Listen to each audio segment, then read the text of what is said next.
Hello and welcome back to another edition of the GSMC College Football Podcast, presented to you by the GSMC Podcast Network on this Monday, May 5th. Happy Cinco de Mayo to everyone. We've got a good show for you today. Going to talk a little bit about Michigan self-imposing a 2-game suspension on head coach Sherrone Moore. Also going to discuss the USA Today Top 25 Coaches list, kind of react to what they said, what I think.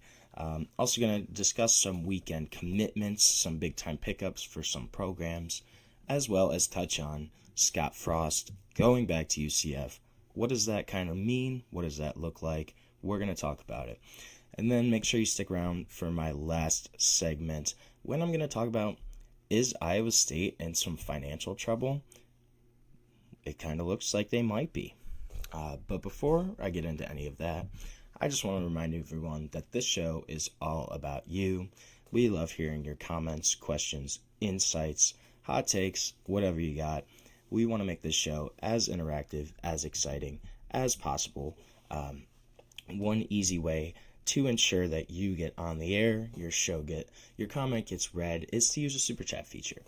To do that, you can click the $ at the bottom of the chat box to send in your comment, question, opinion there. This guarantees that your message gets on the air, and it's also just a great way to support our channel and what we are doing here at GSMC.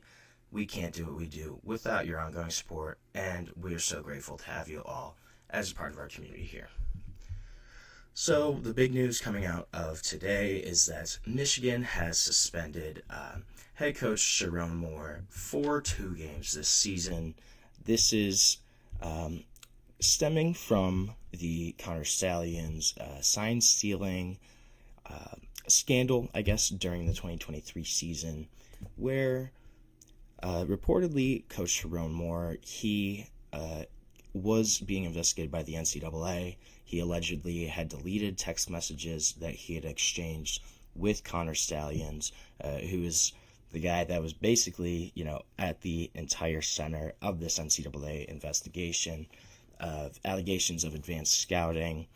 So Sherrone Moore expected to coach the first 2 games of the season, which that includes a Week 2 matchup against Oklahoma, his alma mater. And then he's going to miss Weeks 3 and 4 against Central Michigan and Nebraska, according to a source that has been briefed on the Michigan plans around this. ESPN first reported this suspension hasn't been confirmed yet by the university or the NCAA. He had faced a level 2 charge for allegedly deleting text messages with Connor Stalions. He had said that he deleted, and there were 52 total. He said he had deleted these messages out of frustration, and that he believed the violations would take away from Michigan's national championship run. These messages were eventually recovered. And this is stemming from the entire broader case involving Michigan, involving Connor Stalions, and the NCAA. This is continuing to move probably towards a hearing in front of the Committee of Infractions. Most likely will happen at some point this summer. Reported draft of the NCAA's allegations included charges against Stalions, against Jim Harbaugh, against several assistant coaches, and the institution itself. Stalions obviously resigned from his position in 23 after kind of this whole story broke in the middle of the season, really. He was accused of coordinating a scheme where he'd collect video footage of opponents and their play signals right from the stands. He purchased tickets, and they were basically directly behind the benches of these other schools that they were playing. NCAA alleges that Michigan broke a rule prohibiting advanced scouting by collecting this video footage from dozens of games, including future potential opponents. It wasn't even teams on their schedule. It was teams that they could potentially play in the playoff as well. 2 other coaches were also named in the notice of allegations. Former defensive coordinator Jesse Minter, former defensive backs coach Steve Clinkscale. They both reached negotiated resolutions with the NCAA already for recruiting violations that were unrelated to the steal signing allegations. Clinkscale got a 2-year show cause acknowledged he didn't fully comply. Jesse Minter got a 1-year show cause for communicating with a prospect before his sophomore year. And yeah, this was their whole defense was, like Anthony said, it was the first school they got caught, but they came back and were like, well, yeah, we did this, but everybody else is doing it, right?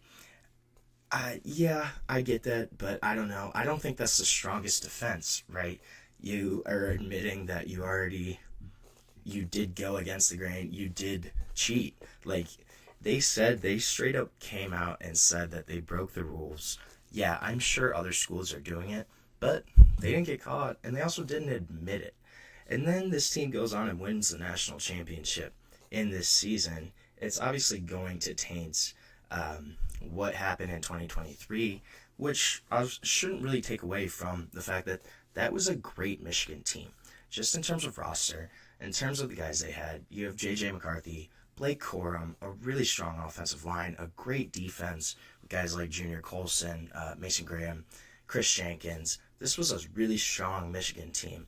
But when you have this whole kind of scandal, it's going to take away from the fact that this team kind of, it is definitely hypocritical. But the only thing is, Michigan got caught. Texas, Alabama, Ohio State, they probably all do something similar to this. I also think a big thing of this was, even at this time in 23, coaches weren't allowed to have mic'd in. They didn't have the helmets with the microphones in it. They had to still do signals, which was crazy to me because you have, obviously, the NFL. They call the plays from the signals, from that microphone in the coach's ear, quarterback's ear. High school programs do this too. Really good high school teams, they have a microphone set where the coaches can call the plays in to the quarterback through their helmet. How do you not have this at the NCAA level? And they did change this, right? Now they're allowed to have the helmet communication. But you go back to, this is 2 years ago, 2023, 21st century, and you don't have that kind of communication at the college level, especially when you have teams in high school doing this, when you have programs like the Big Ten teams, Michigan, Ohio State, those really powerful institutions. How had the NCAA at that point not allowed this communication, which is really kind of where this whole scandal started from, right? They're trying to steal signs that the quarterbacks, most likely the backup guys, they're calling in, showing to the team. Yeah, they're trying to get those signals. How do you not have that communication already to where this wouldn't have even been an issue? This is another example of the NCAA's kind of dwindling power, right? I think in previous years, you might have seen the NCAA crack down a lot harder on this. They did, Jim Harbaugh got a 3 or 4 year show cause where he can't do anything.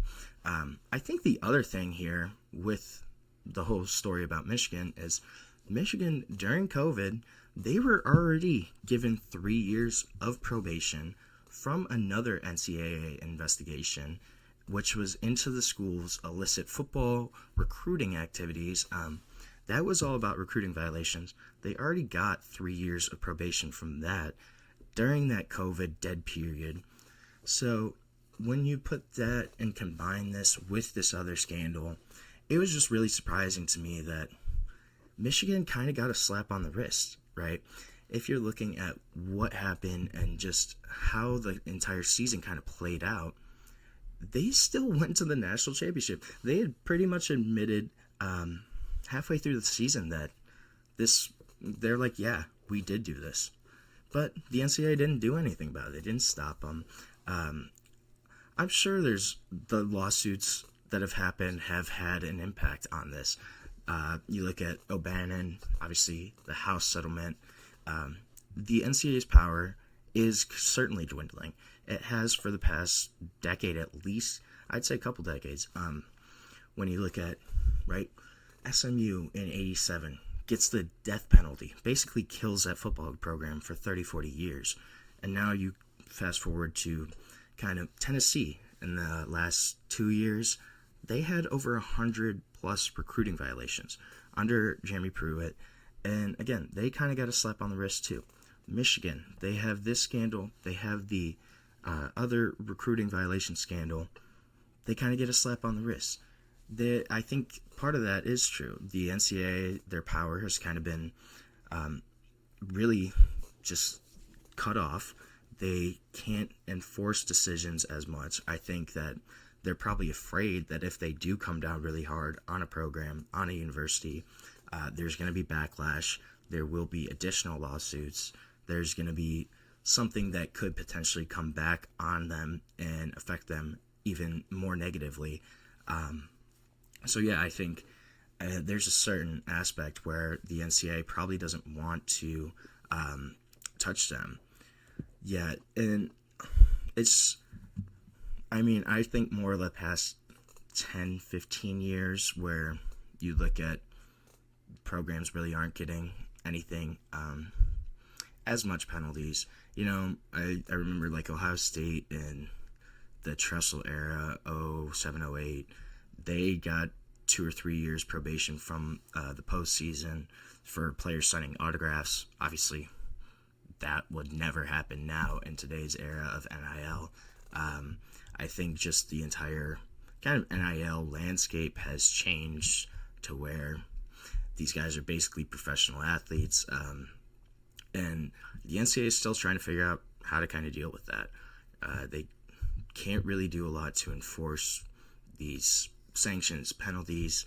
I wouldn't be surprised if there's some kind of new organization that kind of pops up in the next couple years where they're going to be the ones to enforce the new rules on just what the NCAA is going to do. Is there going to be contracts? Is there going to be how are they going to regulate NIL? I wouldn't be surprised if there's some kind of new organization that's going to pop up and kind of take over for the NCAA in terms of enforcement of rules, things like that, because it really seems like nobody's getting really penalized from the NCAA right now.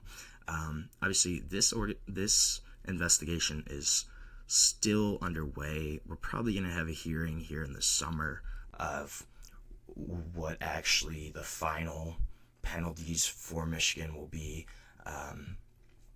I'm not sure. We'll see what kind of happens there. But this is also a scandal that it was weird because on both sides there were people saying, hey, this doesn't really matter. Probably every big team is doing this. Why even really care? This is still a really talented football team. And then you had the other side that was really going hard at Michigan saying, hey, this is kind of a farcical championship. You basically admitted to cheating. Yeah, maybe there is cheating going on, but that other side was kind of saying, well, you actually got caught. And, it was a back and forth battle, I think. For saving the NCAA specifically, I don't know if the NFL gets involved. I think college football really wants to try to stay away with that. I don't think that just college football in general wants to kind of be dealing with the NFL in terms of, I don't think they want to become like a minor league system. It kind of wants to be their own thing.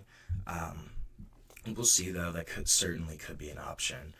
I just think the interesting thing here, too, is Michigan, they're self-imposing this. They got to pick the games. He's still going to coach the first 2 games of the season. Still get to coach against his alma mater. Kind of gets to take a little bit of a bye week against Central Michigan. Nebraska could be a little tougher for Michigan, though. But the big story here is Sherrone Moore suspended for a couple games.